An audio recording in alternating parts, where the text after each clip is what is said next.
Fala, minha nação tricolor, sejam muito bem-vindos a mais um vídeo aqui no nosso canal Meu Bahia, finalzinho de feriado, pra gente falar do triunfo do Bahia ontem diante da equipe do Paysandu. O Bahia foi a Belém do Pará e venceu a equipe do Pará por 1-0, jogo protocolar, na verdade foi essa. O Bahia não fez um grande primeiro tempo, acho que no segundo tempo sim, conseguiu controlar o jogo, ter as oportunidades, mas foi o suficiente pra gente conquistar um resultado importantíssimo na Copa do Brasil e principalmente pensando também no jogo da volta. O Bahia sai com vantagem no confronto, vem a decisão para Salvador perdendo, assim, podendo empatar o jogo, que consegue a classificação. A gente sabe que o Bahia está vivendo uma maratona de jogos, então quanto mais você poder facilitar isso, melhor. E no vídeo de hoje, óbvio, a gente vai falar sobre a partida e falar também sobre reforços, sobre lesões, porque infelizmente a gente tem muitas preocupações pensando nos próximos jogos. O Bahia deve ter mais um jogador fora por lesão, que é o Gilberto. Eu vou explicar para vocês a situação e o que deve ser feito também, mas antes, já conto muito com o teu like aqui no início desse vídeo, para você poder ajudar o canal e também o nome do Esporte Clube Bahia, que é muito importante. E claro, você torcedor possa se inscrever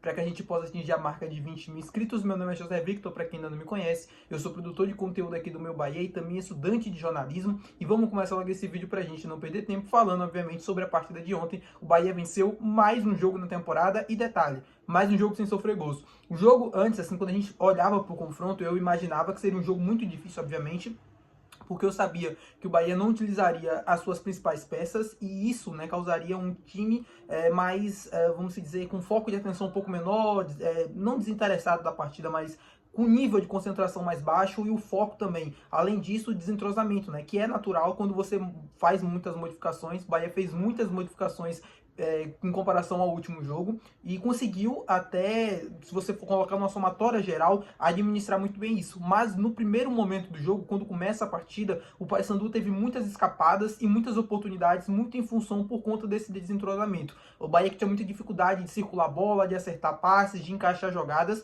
que, como eu falei para vocês, era totalmente compreensível e natural devido às diversas modificações que foram feitas pelo técnico Rogério Ceni. Mas a partir do momento que o tempo foi passando, o time foi conseguindo controlar mais as escapadas do time do Paysandu, que criou dificuldades para o Bahia. Mas eu acho que essas dificuldades foram impostas muito mais em função dos erros do Bahia do que por méritos da equipe paraense, mas que é um bom time. O Paysandu é um time que tem qualidade, é um time que tem boas peças individuais. Mas mesmo assim, foi um Bahia que não é que sofreu na partida, mas teve alguns momentos de dificuldades, principalmente nos contra-ataques, mas depois foi conseguindo organizar o jogo, foi conseguindo chegar, foi conseguindo criar suas oportunidades, até que o Iago Borducci, né, que sofreu o lateral esquerdo, que sofreu pênalti questionável, mas na minha opinião foi sim pênalti. Ele sofre a falta, é uma carga necessária para ele poder cair daquele jeito, e o juiz assinala muito bem o pênalti. Depois o VAR confere se estava impedido ou não, mas não estava, e o Bahia com o Cauli abriu o placar, né, e deu números finais também, né, foi o único gol da partida. A Cauli que bateu muito bem o pênalti na bochecha é praticamente indefensável, né, quando a bola consegue acertar aquela região, dificilmente o goleiro tem chances, e o Cauli bateu muito bem.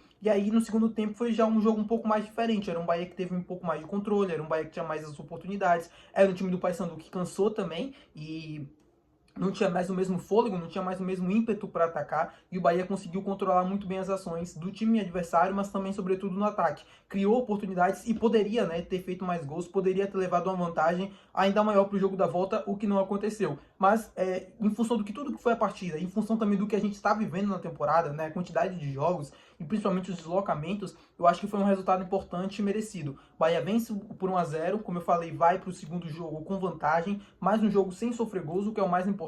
A gente teve hoje as trocas no sistema defensivo, jogou o Rezende, jogou o Fred não, perdão, né? Assim, você teve muitas trocas com o time. Na lateral direita jogou o Eric improvisado. Eu acho que foi uma mudança que deu para o time, assim, uma sensação diferente, né? Porque o Gilberto é um lateral que ataca muito, é um cara que vai muito na linha de fundo, e o Eric ficou um pouco mais ali na linha de 3, construindo, carregou um pouco mais a bola. Acho que no primeiro momento ele sentiu um pouco de dificuldade para entender a posição, para entender bem o que ele podia fazer ali para contribuir, principalmente no setor ofensivo, mas com o passar do tempo, dos minutos, ele foi conseguindo carregar mais essa bola, conseguiu distribuir bem o jogo e conseguiu ser importante ali na construção. O Bahia que fez um jogo, como eu falei, no início um pouco protocolar, no segundo tempo também controlou as oportunidades, não foi uma grande partida assim, mas o suficiente para a gente conseguir esse resultado. Eu sei que tem muita gente que critica o resultado, eu sei que tem muita gente que não gosta, só por 1-0, acho que deveria ter sido mais e tal, mas, meu povo, o que a gente está vivendo no futebol brasileiro nessa temporada de 2025 é algo desumano. E para o Bahia é algo muito pior. Não só para o Bahia, mas para todas as equipes do Nordeste. Especialmente Bahia e Vitória, Fortaleza também, que sofrem muito com os deslocamentos. O Bahia fez um jogo em São Paulo, contra o Palmeiras, lá no Allianz, e aí 3 dias depois já tinha que estar jogando em Belém do Pará. Eu sei que tem um esforço muito grande do clube em fretar praticamente todos os voos, né, que são feitos, e isso ajuda muito também, porque imagina se não fosse assim, imagina se o Bahia tivesse que sofrer com as conexões e tal. Mesmo com isso, ainda é uma carga pesada. E como o próprio Rogério falou na coletiva, são jogos assim de 3 em 3 dias. Quarta, domingo, não tem tempo para recuperar, não tem tempo para descansar, não tem tempo para treinar e aperfeiçoar aquilo que pode ser melhorado. Então, os clubes vão sobreviver até junho. A verdade é essa. Essa maratona de jogos que a gente está vivendo no calendário do futebol brasileiro é algo, primeiro, vergonhoso para o nosso produto, porque se você quer ter um produto de qualidade, você precisa fazer e respeitar os processos. E o que a Confederação Brasileira de Futebol faz é simplesmente ignorar tudo isso, coloca jogo atrás de jogo, espreme o calendário, né? E aí não tem tempo para os clubes recuperarem, muitos clubes com jogadores lesionados. O Bahia, que perdeu o Gilberto, né, no jogo de ontem, sentiu com incômodo, provavelmente não vai ser opção para o jogo contra a equipe do Botafogo no sábado, na Arena Fonte Nova. E aí vai precisar improvisar alguém ou colocar o Calvão Davi, não sei o que o Rogério deve fazer. Eu acredito que o Eric possa ganhar essa vaga, mas o problema de colocar o Eric na lateral direita é que você perde uma opção para o meio de campo, ou seja, já mais um problema para você poder gerir, mais uma peça que você não pode utilizar, e assim a gente vai vivendo. O Santiago Arias não está pronto para esse jogo contra o Botafogo, dificilmente vai poder jogar. O Gilberto sentiu incômodo, não vai poder também. Tem outras peças lesionadas. O Gabriel Xavier voltou, né, no jogo passado contra o Paysandu, junto com o Michel Araújo também, mas a gente ainda tem outros jogadores no DM que a tendência é que levem um tempinho para se recuperar. O caso do Santiago Arias, é o caso também do Canu, que provavelmente pode ficar de fora até da temporada. A segunda janela do Bahia vai ser muito decisiva. Eu bato isso aqui na tecla o tempo todo, mas é algo muito importante de ser dito. A gente hoje não tem opções para a lateral direita.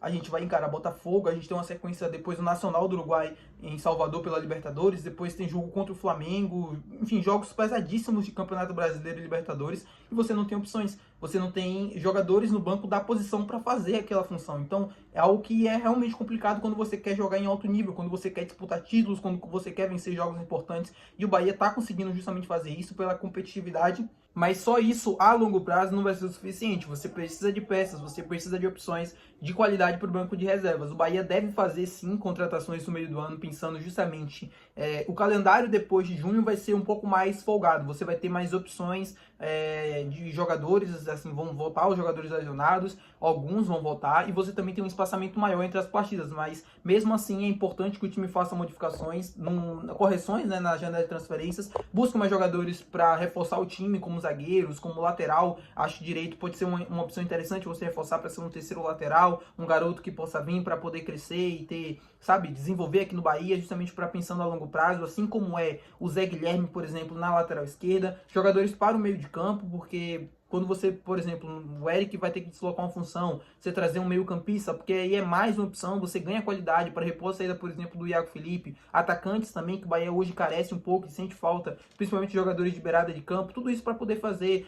com que o time consiga se manter competitivo em todas as frentes, consigam ter, obviamente, qualidade em todas as competições. Quando você rodar o time já tem isso, mas tem muitos atletas lesionados. E a temporada é muito longa, então se você quer chegar longe, se você quer de fato alcançar coisas grandes, você precisa ter um elenco mais qualificado e ter mais opções no banco de reservas, principalmente quando os atletas estão lesionados. Tá bom, meu povo? Muito obrigado por você ter assistido. Se você gostou, não esquece de deixar o teu gostei. Não esquece de se inscrever no nosso canal. Até o próximo vídeo. Valeu. Tchau.